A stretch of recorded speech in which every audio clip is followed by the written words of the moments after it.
بسم اللہ الرحمن الرحیم۔ السلام علیکم محترم خواتین و حضرات، ایک خوبصورت سبق آموز کہانی۔ تو چلیے بڑھتے ہیں آج کی اس خوبصورت کہانی کی جانب۔ ایک دفعہ کا ذکر ہے کہ ایک بادشاہ اپنی ملکیت یعنی اپنے ملک کی سیر کو نکلا۔ وہ اپنی رعایا کی خبر لینا چاہتا تھا۔ دورے کے دوران اس کی نظر ایک ملنگ پر پڑی جو راستے میں بیٹھا تھا، اور ایک دری اور ایک پیالے کے علاوہ اس کے پاس کچھ بھی نہ تھا۔ بادشاہ نے دیکھا کہ اس پیالے میں چند چھولے پڑے ہوئے تھے، مگر وہ ملنگ مسکرا رہا تھا۔ ملنگ کی مسکراہٹ میں اتنا شدید اطمینان اور سکون ظاہر ہو رہا تھا کہ بادشاہ حیران رہ گیا۔ خیر، وہ آگے بڑھ گیا۔ دوسرے دن پھر بادشاہ کی نظر اسی ملنگ پر پڑی اور وہ اسی طرح خوش باش تھا۔ بادشاہ کی سواری آج بھی آگے بڑھ گئی۔ تیسرے دن جب بادشاہ کا گزر اس مقام سے ہوا اور پھر اس غریب ملنگ کو اتنا مطمئن دیکھا، تو اب بادشاہ اس حد تک تجسس کا شکار ہوا کہ بادشاہ نے اپنی سواری رکوا دی اور نیچے اتر کر اس درویش کے پاس چلا گیا۔ اسے بتایا کہ میں ملک کا بادشاہ ہوں اور 3 دن سے تیری مسکراہٹ اور مفلسی کا یکجا ہونا مجھے ہرگز ہضم نہیں ہو رہا۔ آخر ایسا کیا ہے تمہارے پاس جو تمہیں اتنی خوشی دیتا ہے؟ بادشاہ مزید بولا، میرے پاس پورے ملک میں سب سے زیادہ دولت ہے، مگر میں پرسکون نہیں۔ کیا تمہارے پاس کوئی پوشیدہ دولت ہے؟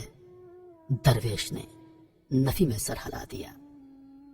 بادشاہ نے مزید پوچھا، پھر کیا تمہارا خاندان ہے یا گھر والے جو تم سے نہایت محبت کرتے ہیں؟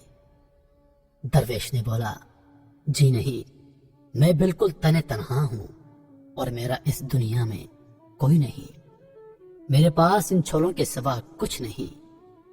بادشاہ بہت حیران ہوا اور آخری سوال کیا، تو پھر کیا تمہیں اللہ نے قابل فخر صحت سے نوازا ہے جو تم خوش رہتے ہو؟ درویش نے کہکا لگایا اور بولا، جناب اعلیٰ، میرے آدھے دانت ٹوٹ کر گر چکے ہیں اور ٹھنڈ کی وجہ سے میری ہڈیاں درد کرتی ہیں۔ بادشاہ نے پوچھا، پھر کیوں سکون سے بیٹھے ہو؟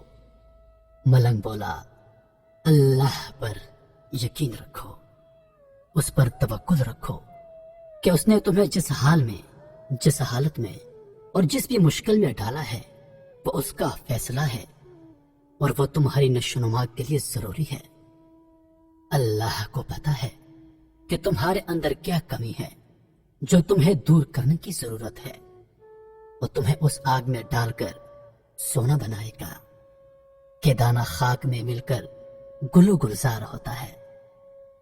اللہ کو پتا ہے کہ تمہارے اندر کیا کمی ہے۔ صبر، شکر، اللہ کی رضا میں رضامندی، ایسے سوچو اور اپنے حال کو ایسے ہی تسلیم کرو تو تمہیں کسی شے کی کمی محسوس نہیں ہوگی۔ رزق اللہ دیتا ہے اور وہ دے کر رہے گا۔ مجھے روز کے چھولے مل جاتے ہیں اور آج تک میں کبھی بھوکا نہیں سویا۔